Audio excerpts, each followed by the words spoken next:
Hi, welcome back to my channel. So in today's video I'm going to talk about INTPs and relationships. My first relationship was with another INTP, although I didn't realize that or really acknowledge it, and he didn't really know anything about the Myers-Briggs test either. And he was like a typical INTP, like the classic INTP who's unemployed and thinks that they're doing a lot of important work and actually doing nothing at all. Which we all fall into. I mean, I've been there. Everyone's been there. And I guess was always distracted and lost in his own head and wasn't very interested in me. And there was also quite an age gap. So he was 30, I was 18, and I didn't know how relationships worked. So I thought, and also because I'd been raised by ISFJs and ESFJs, and I was I guess, socially awkward and inexperienced, I thought that my whole thing was to serve him, and the entire relationship was me trying to do what I thought was best to take care of him and to be a good girlfriend. I didn't realize that if someone was telling me to shut up, or that what I was saying wasn't interesting, or if he didn't want to meet my friends and kind of cut me off from friendships. Not intentionally, he was absolutely not controlling. In fact, the total opposite. He was very INTP in the way of being liberal to the point of not caring at all about anything.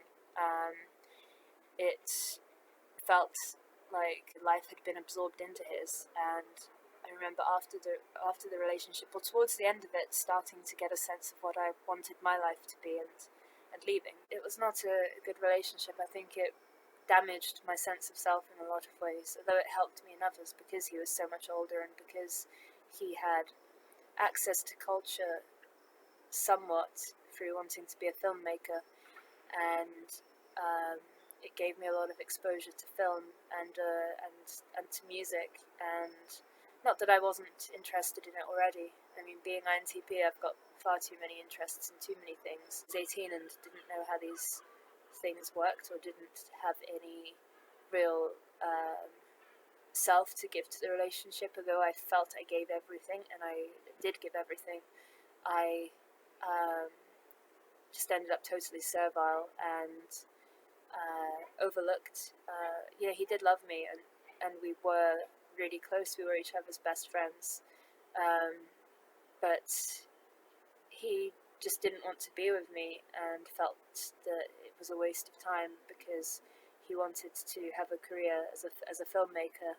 And beware of alcoholics and INTP alcoholics and filmmaker alcoholics, because often there's a lot of ego and not the same amount of perception or ability to create and bring these things together. Although he had talents in his own way, but they weren't, I don't think that he had it to make it as a filmmaker.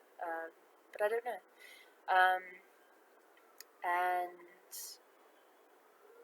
yeah, I guess, so the experience was being servile, having emotions and not feeling like I could say anything to him, but also because he was quite emotionally volatile, so if I said something, it might cause him to shut down and ignore me for a week, and him to be in an anxious state that I would have caused, and him, me feeling entirely responsible for it, and not having any boundary or backbone to be able to say that it was not my fault, or that he was overreacting, or that he was being, that he was being unnecessarily self-centered. Didn't feel like I could say any of that to him because he was so emotionally volatile and so. Well, I guess I hate these kinds of categories for people. I don't really think they're of much worth, and people throw them around a lot. But he was bipolar, so I think that was something that was a problem in the relationship, because it was very emotionally draining for me, and nothing much in return. If I ever spoke of anything I felt or anything I'd observed or anything I was interested in. It was sometimes encouraged because he felt as though his parents hadn't encouraged him enough, and had a chip on his shoulder about that. But and also like a fascination with teenagers and their passions and their interests, because he felt as though he had been like this rebellious teenager that had no avenues to become who he wanted to be, that he hadn't been understood. And he was very encouraging in a lot of ways, and good for me in some ways, but also just would immediately, tell me to shut up, or tell me to, that it wasn't interesting, other people weren't interesting. If I had any friends, they were completely, they weren't worthwhile at all, and couldn't do anything with him, couldn't go anywhere with him. He would have panic attacks if I said I'd like to travel, because I'm, very interested in exploring, in historical exploration, and also in modern exploration, and I was always really interested in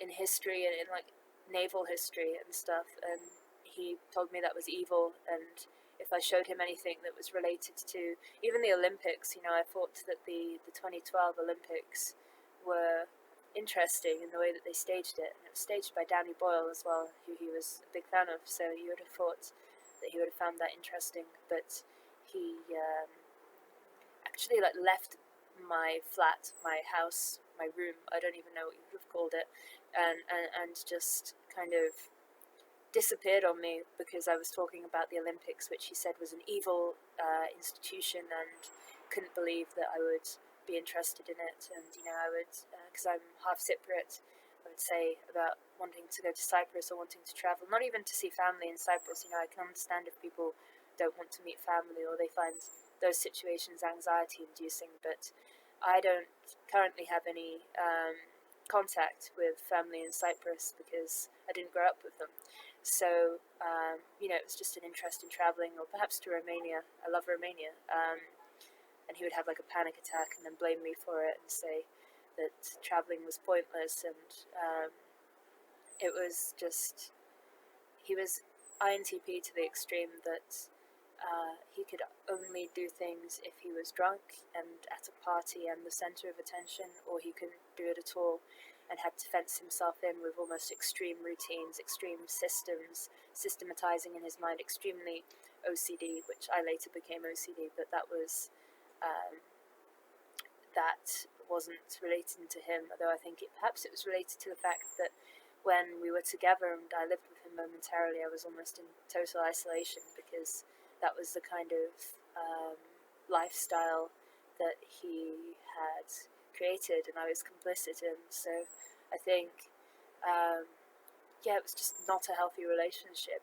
It was in some ways an interesting experience, and it did give me stories, but the thing is, once I'm out of something, because I feel like I have so much self-loathing for me in the past, and that I was so different, although not really, I wasn't so different, but it's almost hard to feel as though it's something of interest. Like I can't explore it in any kind of creative endeavor because there's just nothing there.